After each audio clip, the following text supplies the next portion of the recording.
Do you know the best strategy to pay off your debt? Welcome to a journey into the world of financial wisdom, where we navigate the tricky terrain of debt. It's a fact of life for many, but with the right approach, it's a challenge we can overcome. Today, we're exploring two effective strategies for paying off debt: the debt avalanche and the debt snowball. Each has its own merits and drawbacks.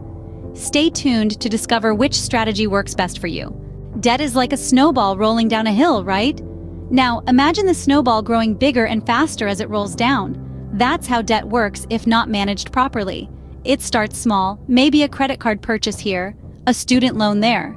But with time, this debt starts to accumulate, creating a hefty snowball that's difficult to stop. Just like the snowball, debt also has this sneaky habit of growing, thanks to something called interest. Interest is the cost of borrowing money, and it can cause your debt to balloon over time. If you've ever heard the phrase, "it's expensive to be broke," well, that's interest at work.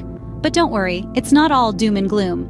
Managing debt is all about understanding how it works and having a plan to tackle it. And guess what? There are strategies designed to help you do just that. So how can we manage this debt snowball? Let's dive into the strategies.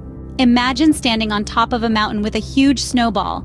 Now, picture this as your debt, a snowball that's been growing and gaining momentum. But don't worry, we've got a strategy to tackle it. It's called the debt avalanche. But what's this all about? Let's break it down. The debt avalanche method prioritizes paying off your high-interest debts first. Why? Well, think about it. The higher the interest rate, the faster your debt grows, right? It's like the snowball rolling down the mountain, getting bigger and bigger. By tackling these high-interest debts first, you're essentially stopping the snowball from growing any larger. So let's say you have three debts: a student loan with a 6% interest rate, a credit card debt at 20%, and a car loan at 4%. Using the debt avalanche method, you'd focus on paying off the credit card debt first because it has the highest interest rate. You'd still make the minimum payments on your other debts, but any extra money you have would go towards the credit card debt. Once that's paid off, you move on to the next highest interest debt, in this case, the student loan. Rinse and repeat until all your debts are paid off. It's like starting from the top of the debt mountain and working your way down.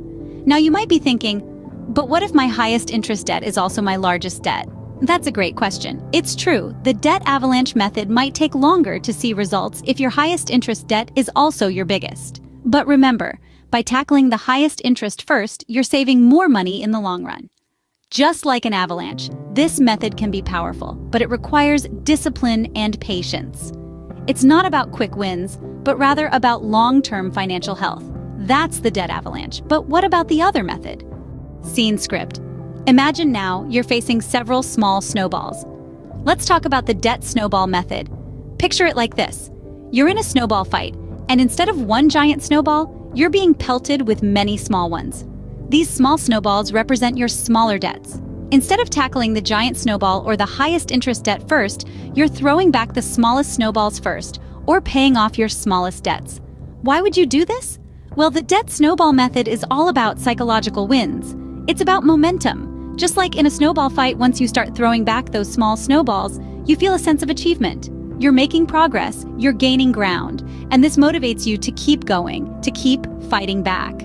Let's illustrate this with an example. Say you have three debts, one for $200, one for $500, and one for $1,000. The debt snowball method advises you to pay off the $200 debt first, regardless of the interest rates. Once you've paid off this debt, you move on to the $500 one, and so on. The idea behind this method is that by paying off the smallest debt first, you're more likely to stick with your debt repayment plan. It's like a snowball rolling downhill, gaining size and speed. Each paid-off debt is a small victory that fuels your motivation to keep going. But remember, while you're focusing on the smallest debt, you still need to make the minimum payments on your other debts. It's not about ignoring the larger debts, it's about focusing your extra money and energy on one debt at a time. This method may not save you as much in interest as the debt avalanche method, but for those who thrive on seeing quick results, the debt snowball method can provide a much-needed boost in morale.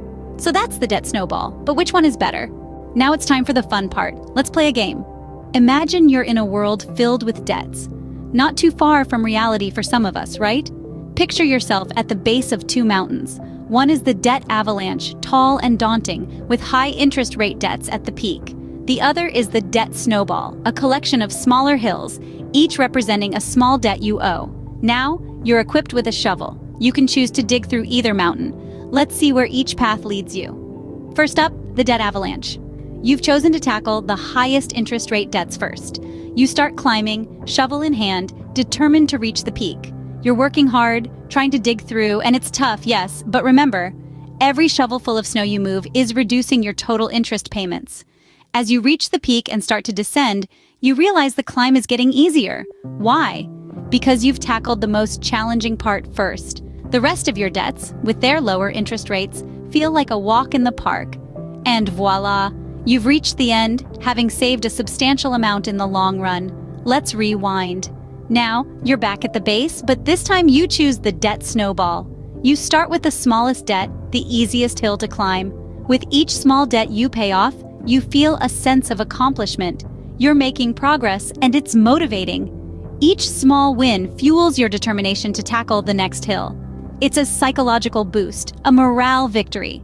Yes, you might end up paying a bit more in total interest, but the sense of accomplishment and the momentum you gain is priceless. You've reached the end, having built a habit of paying off debts consistently. So you've seen the outcomes of both strategies. The debt avalanche, where you prioritize high-interest debts, can save you money in the long haul.